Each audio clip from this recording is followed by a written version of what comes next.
Let me say this word one time out loud before I actually have to read it off of the screen, which is semi-quincentennial. Semi-quincentennial. Quincentennial. It's kind of giving semi-quinceañera. Quinceañera. Yeah. Are you sure it's not semi? No, that's how you would say it.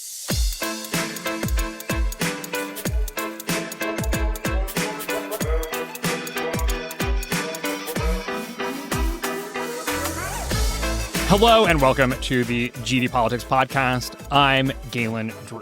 So we had originally planned to play a game celebrating America entering its 250th year on the Monday podcast. But as frequently happens, Jacob Rabashkin, Leah Skarnam, and I ended up talking for far too long, and we didn't have time to play our game. I hope you enjoyed that conversation. It's in the feed from Monday. But it's still worth celebrating America's 250th year, or as I recently learned, it's semi-quincentennial, as we enter this year of celebration and whatnot. I know we're not 250 years old yet. We got to make it to July 4th, 2026, and I think we're going to do it. I think we're going to make it. So we are going to play an elections data trivia game that spans much of that quarter century. It's not a quarter century. It's a quarter millennia. Quarter millennium. Quarter millennium. Wow, America, we're really doing it. Okay, all of that is to say, here with me to play an exciting game of American election data trivia is Leah Skarnam. Welcome back to the podcast, Leah. Thank you. I'm personally just a quarter of a century years old, too. So you just probably got that confused. Wait, are you actually serious? You can't be, right? No, I'm not serious. I'm older. Oh, okay. I was going to say, like, you look amazing, you're but like, no, you're that's like, very that's young. impossible. You do not look 25 is what just happened. No, you sound like you have years of wisdom on Oh you. my goodness, Galen. You don't look a day over of a quarter century either. Oh my goodness. Okay, there we go. That's what I was really looking for. Now I'm blushing. Also here with us, who I think is the youngest person on the podcast, is Jake Rabashkin, deputy editor at Inside Elections. Welcome to the podcast. Yeah, clocking it at a spry 28. And here we're going to redact how much older the rest of us are than you, although I think at this point people probably know. Anyway, welcome back, both of you. In reality, we've just finished recording one episode of the GD Politics Podcast, so we're loose. We're ready to play a game. Do you guys have a pen and paper? Yeah. I should have two pens because I didn't know this notepad already came with a pen. Already behind, Jacob. Already. Here's how it's going to work. I'm going to ask you a question. The two of you are going to write it down on your paper. When time expires, you're going to reveal your answer and say it at the same time, because people who are just listening and not watching the video will not be able to see what is on your paper. So. Great. I hate this for the record. Let's do it. Okay, here's the first one. Very, very on brand. What year was the first American election ever accurately predicted by polling? Oh, Leah just gave a face that suggests that she knows the answer. Oh, now she's giving a face that suggests that she might not know the answer. Hold on. I hope listeners are loving this play-by-play. Oh, shoot. Oh, you can say the people. You can say, I think I will let it fly if you just say the people. Hey, can I just say the person? I think you have to say the people. No, I got it. I can do the year. Okay. I like a little negotiation, though. I'm gonna be like, okay. I'm gonna be like 20 years off. All right. 3, 2, 1, reveal. 1952? 1932. Whoa. Okay, you're both wrong. But Leah is closer. Are we gonna do closest? Well, if I'm closer, point? yeah, clearly. That sounds fair to me. Was it 1936? Okay. The answer is 1936. Oh, second term was, of course, FDR. It was FDR. That was Gallup polling. And it was FDR versus Alf Landon as on the Republican ticket. So that's 1 point for Leah. We'll go closest. And I have a follow-up question here, which is that poll did correctly predict, as I said, the result of that election, which was FDR winning. However, what was the error of that poll. The actual margin versus the margin showed in the final poll that Gallup released. I know that you're going to be winging this one. Don't worry. Yeah, I I have won't no put. idea, We're not yeah. going to judge you too much. Are we doing decimals? No. Round to the Okay, good. nearest percentage point. Okay, AP. Okay, sorry. I'm just hoping to get the right order of magnitude here. Okay. 3, 2, 1, reveal. 9%. 4. Okay, all right. The point goes to Jacob. It was There we 12 go. percentage points. Pretty steep polling error. That's The bad. Gallup poll projected that the margin between FDR and Alf Landon would be 12 percentage points, with FDR getting 56% and Alf Landon getting 44%. In the end, the actual result was FDR getting 61% to Alf getting 37%. So it was a 24 percentage point victory overall. So they were off by 12 percentage points, which means, Poland's been f***ing up since early on. I actually don't even think you can say that accurately predicted, right? Like, oh yeah, FDR was going to win the 1936. Like, I don't know, a monkey could have told you that. Okay, sorry, George, but also, I happen to have written an article about the first political prognosticators last year. I'm going to plug that for the nerds listening in here. Please do. And there was this economist for the FDR administration named Louis Bean, who I'm kind of obsessed with, who turned economic indicators into elections forecasting. And then Gallup, and it all happened. There was a lot happening at that time in polling and political prognostication. So he wasn't a monkey. He was a smart man. A real person. He was a real economic person, real economist.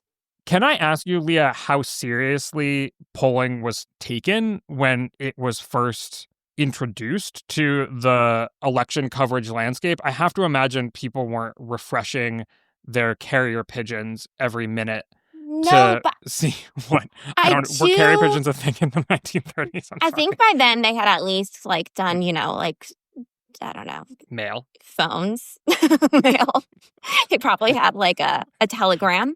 But I do know that after, I think it was Dewey v. Truman and that whole disaster, that the Gallup pulled together a convention of other pollsters to figure out what went wrong.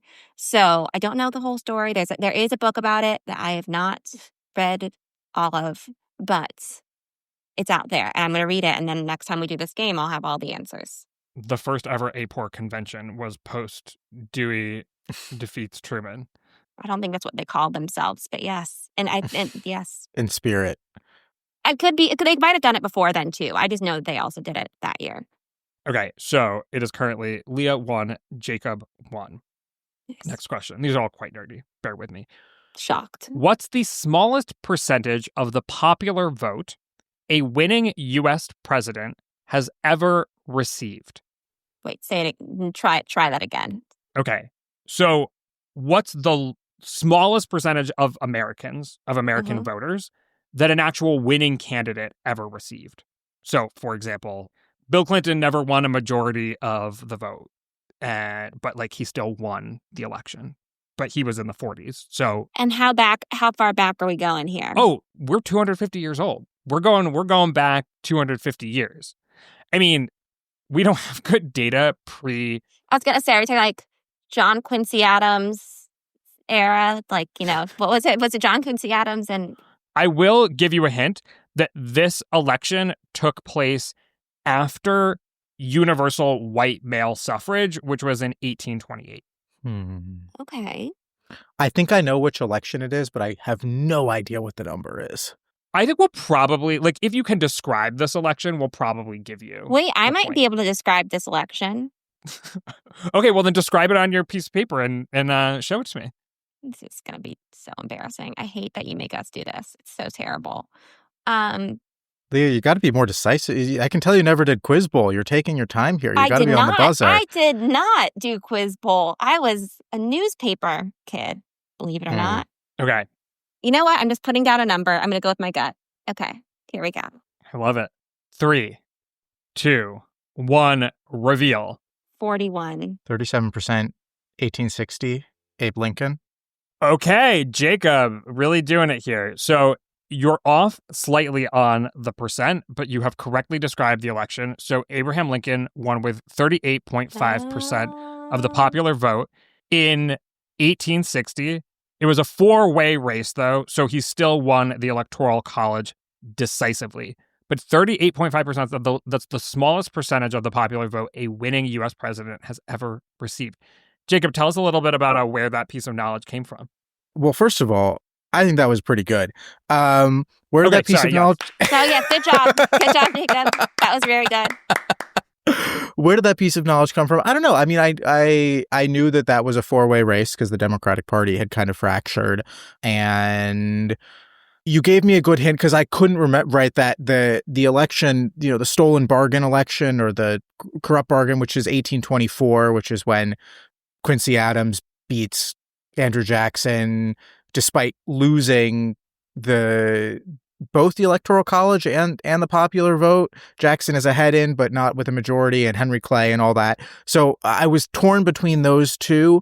And then you gave us the hint about, post 1828. And I just kind of ran through, a lot of elections had three people. Very few American elections have had four contenders that all won a sizable chunk of the vote. And I knew 1860 was one of them. So I also have Lincoln on the mind because I read that story recently about how difficult it is to become a Gettysburg tour guide, that it's like the most strenuous, difficult test in America, and they only offer it like every 7 years. So Lincoln's always on the mind, I guess, but that's where that came from. To give people some of this data, since we're celebrating America's 250th year. So obviously Abraham Lincoln won. He was running on the Republican ticket. He won 1.9 million votes. Just to give you an idea of the population of the country at the time, that was almost 40% of eligible voters. On the Southern Democratic line was John C. Breckinridge. On the Constitutional Union Party line, and he won about 15% of the vote. On the Constitutional Union line was John Bell with 13% of the vote. And on the Democratic line was Stephen A. Douglas with 22% of the vote. So a really divided field there, Maybe that's what the future with the America Party will look like. I don't know about that. I was just reading, like 2 months ago, I was reading that new Eric Larson book, Demon of Unrest, that goes a little bit into that election, which I should have thought of, but I wasn't even thinking a four-way election. Jacob, I was thinking three-way elections. So you really did earn that one with your brain. Okay, so it is 2 points for Jacob, 1 point for Leah. The next one, what state had the closest presidential election result in U.S. history? By raw votes or by raw votes. Percentage? Raw votes. Don't overthink it. Okay. You're giving us too many hints here. I like them. Keep going. Okay. 3, 2, 1, reveal.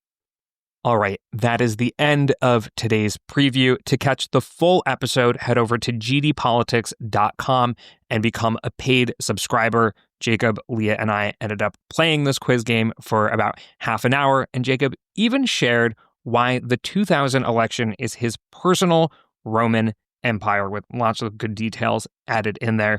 When you become a paid subscriber, you'll get about twice as many episodes. You'll also be able to share questions in the paid subscriber chat that we'll answer on the podcast. And importantly, you'll also be helping this podcast continue to exist. And when you become a paid subscriber, you can connect your account to most places that you listen to podcasts. I will add the details for how you do that in the show notes. Anyway, head over to gdpolitics.com, become a paid subscriber today. Thanks for listening, and we'll see you soon.